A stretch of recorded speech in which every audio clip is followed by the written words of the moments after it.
Morning all. Decided that this morning I was going to set my little iPoddy thing up on my dashboard, and I'm going to do a little mini videos on my way to the car boot. So it's nice and early. It's 7:30 in the morning, which I know that a lot of people on a Sunday morning won't be getting up at this time. I like to get up at this time because there's a lot of the car booters out there know this is the best time to get up. This is the time to get out there and get into it. And I'm on my way now, which is only about a 20-minute drive to one of my favourite car booting spots. So, what I'm actually doing this video for is I'm going to talk about why I'm into Transformers the way I am. And I did a video about 6 months ago, and I explained that my little lad got into Transformers, and I kind of was buying them for him. But I think, I'll be honest, I think I'm kidding myself. I'm kidding myself. This has been more for me. This has been more my personal enjoyment than him. He loves playing with the Transformers, and they essentially stay in his room, and he's really into them, and there's all these different ones that he wants to get and buy and all the rest. But I think it's me. I think I'm the reason why that we're collectors. I'm enjoying this more than anybody, and I've been introduced to a whole new world of people who that I didn't even know existed up to only probably about a year ago. I started watching some of the people that go on YouTube, and there were people like John Penfold and Yargrim and Jeff Solo and TFR Wilderness and all them kind of guys, and they went on to they've gone on to car boot sales, and they've found Transformers, and I thought to myself, yeah, this is a big thing. And some of the stuff these guys find is absolutely amazing, absolutely astounding. And I do think that the car booter TF collectors do get ignored quite a lot. I mean, you watch people like Paul Pooh and some of the things that he finds are great. Jeff Solo in particular, that guy's a maniac. He finds everything. He's so good. And the stories that you tell as well when you're doing the car booting is one of the good things that I like. Is when you're having a bit of banter with some of the traders and some of the dickheads that you encounter while you're out there, because there are some real scumbags. I mean, I went yesterday to one that was close to me, and it starts at 12:30, but before 12:30 you can go in. Before 12:30 you can pay extra, like a lot of the car boots do, and you can all the traders go in there. So this thing starts at 12:30 to the public, and I arrived at 1:30, and I might as well not bothered.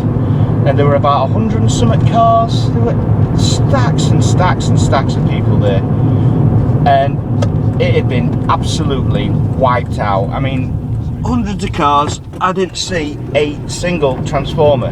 I picked up a couple of Doctor Who figures off this woman, and she wanted like £2 each for them, and they were good ones. So I did buy a couple, but I picked up 3, and I said 3 for £5, and she went, I mean, because I don't think that's bad.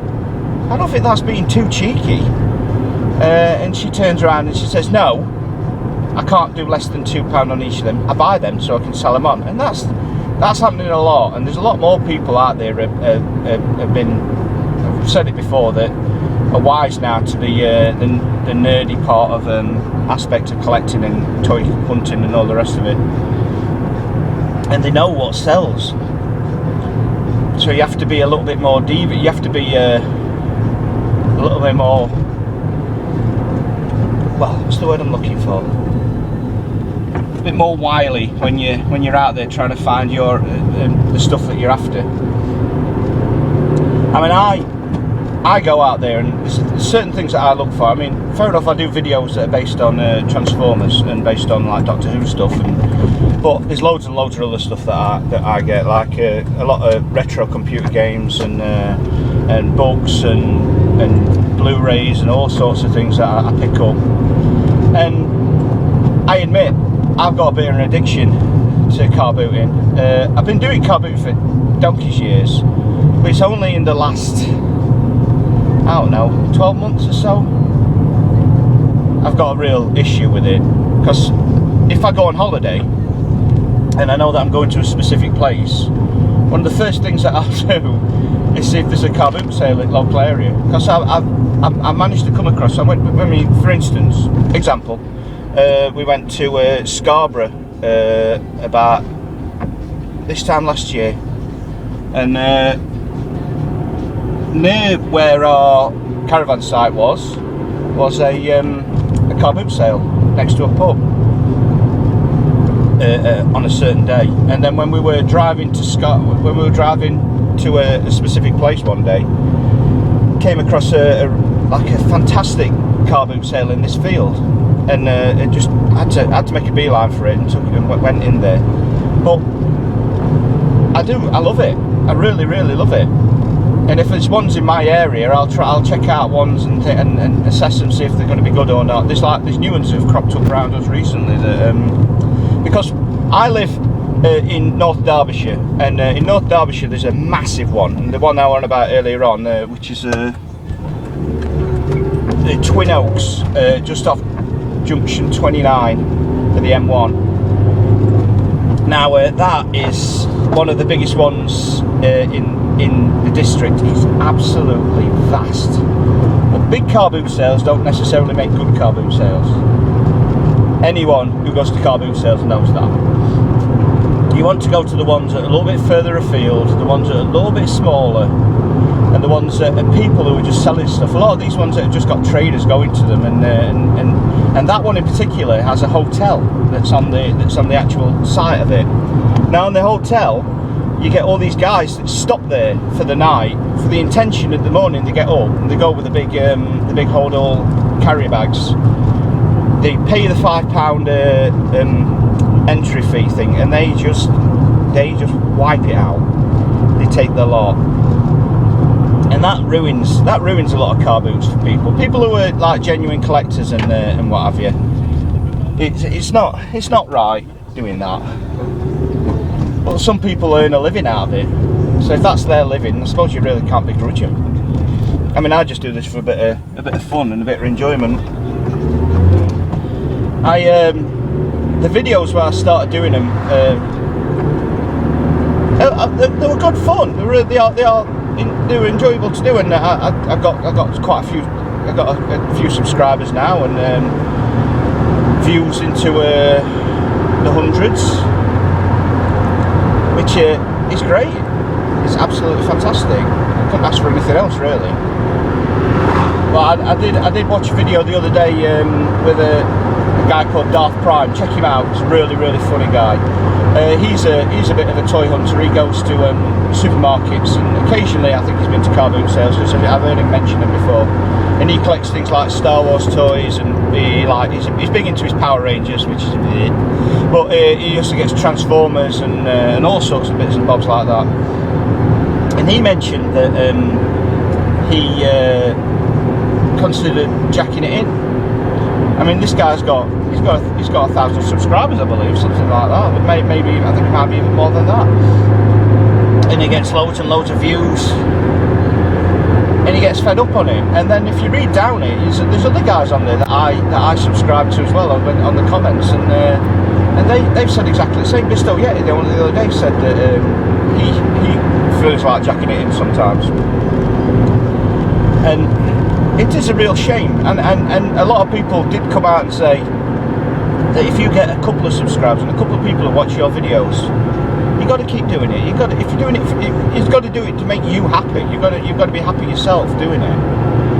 And I have found it very, very enjoyable, the whole thing. I mean, I've gone and I've ended up in a network of social media, meeting up with, well, I haven't met them personally, but I've been out. First I went onto the Transformers YouTube community and met quite a few nice people on that. They're people that I was big fans of on the videos, and ended up being friends with them on Facebook. Then that's gone on further, and I go on to Transformers and Such with Chris and his lovely lady now, and all the people that are involved with that, and there's some really nice people on these sites, and at the end of the day, I want to go onto these social media things and I want to see what people get. I put videos out there showing the things that I buy, the things that I get in car boot sales, and the things that I get in shops and what have you. And the reason I do that is because I want other people to do it. I want other people. If the example is that a couple of weeks ago,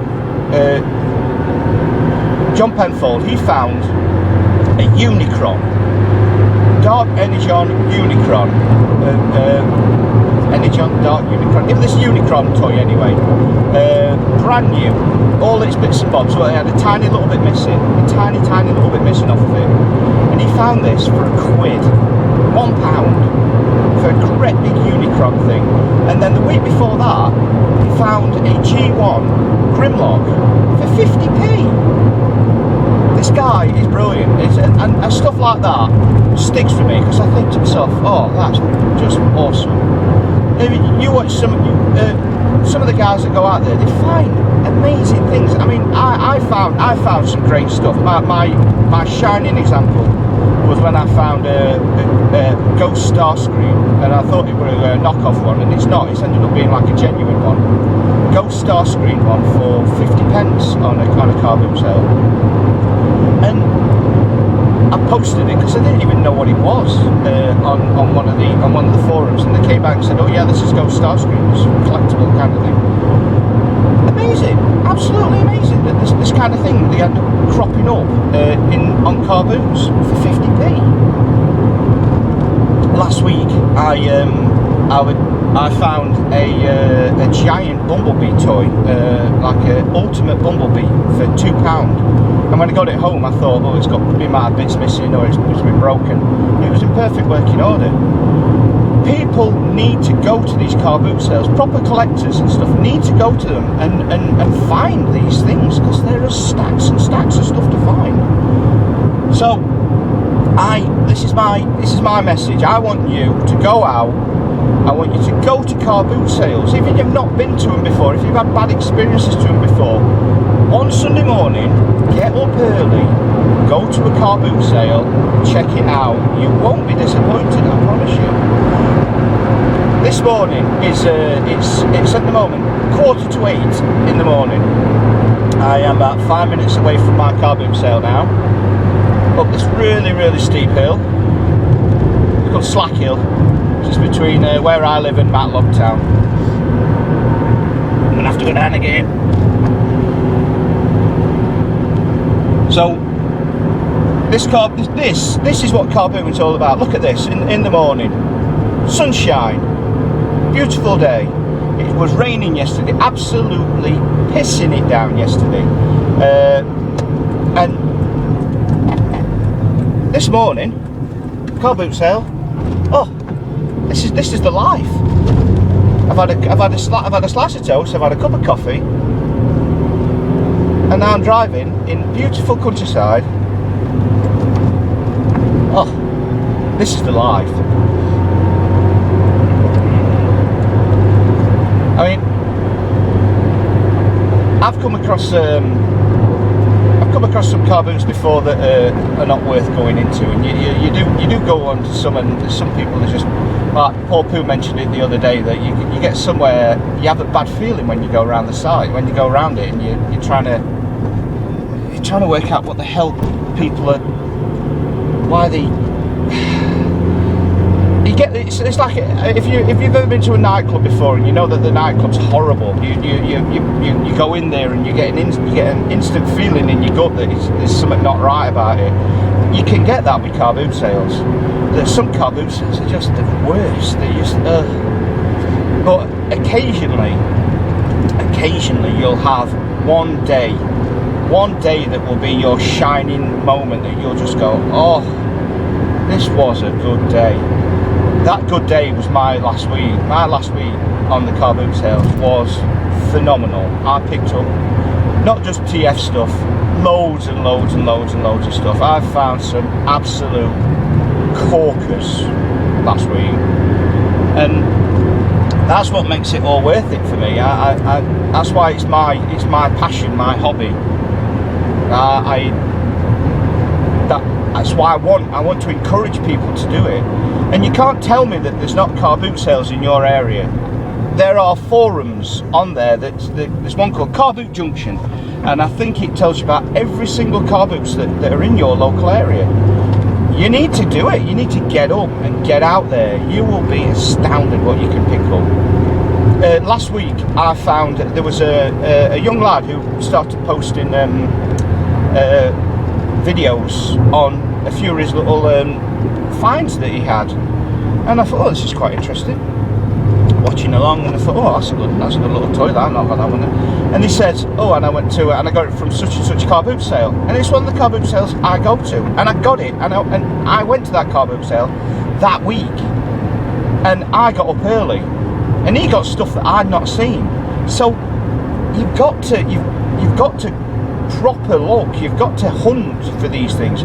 One of the biggest things that you get in one of these car boot sales, and I know for a fact that the likes Jargrim and Jeff Solo and Conspiracy Boy and Black Rabbit Law tell you is, and Port Poo, is the tubs. If I were going to tell you where to look for these things, it's the tubs. If you don't know what I'm talking about, go into a car boot sale, and there's certain things that you look for when you're going along, and you'll see, like, if you see somebody that's there with the kids that are actually with them, so they've dragged the kids along to sell all their old stuff that they're not interested anymore, you might see these big plastic tubs in front on them. That's where they put all the bits and bobs, and they don't know what it is. When they put the good stuff on the table, and then they'll have some clothes on, like on a bit of tarpaulin, and then in the front of it there'll be plastic tubs, and in those plastic tubs will be a treasure trove of all sorts of bits and bobs. Look in them, because you'll find some absolute corkers. I found some of the most amazing stuff you've ever seen. So I've just got back from the lovely morning and got back to the car. I've only been knocking around. I only did about half an hour from start to finish. It was quite good. Not massive this morning, because it rained a lot last night, as you probably know, and ground was quite sodden, so it was a bit muddy, and a lot of people avoided it. I think they thought that there was going to be an issue. So that bodes well for the hard standing one that I'm going to later. I'm going to a little bit later, but I've ended up finding a few bits and bobs, which is good. It just goes to show that, I said yesterday that I got nothing. Like this morning I ended up finding a Revenge of the Fallen Megs, which I found loads of Megatrons this month. I don't know what it is. I've been looking for Megatrons for ages, and then tons and tons of them come along at once. Also found, oh, he was £2. I ended up finding a little Star Wars ship thing and a clone trooper. That was £1 for the pair. And these were 50p each, which is a couple of Doctor Who figures. So pretty chuffed with that. That was pretty good. Like I say, sometimes you have good days, sometimes you have bad days, and today it wasn't a bad day. Found some good little bits and bobs. So anyway, have a great time, look after each other, and be nice. Go to car boot sales and be nice to people who are trying to make a living. Don't be horrible. Be nice. See you later.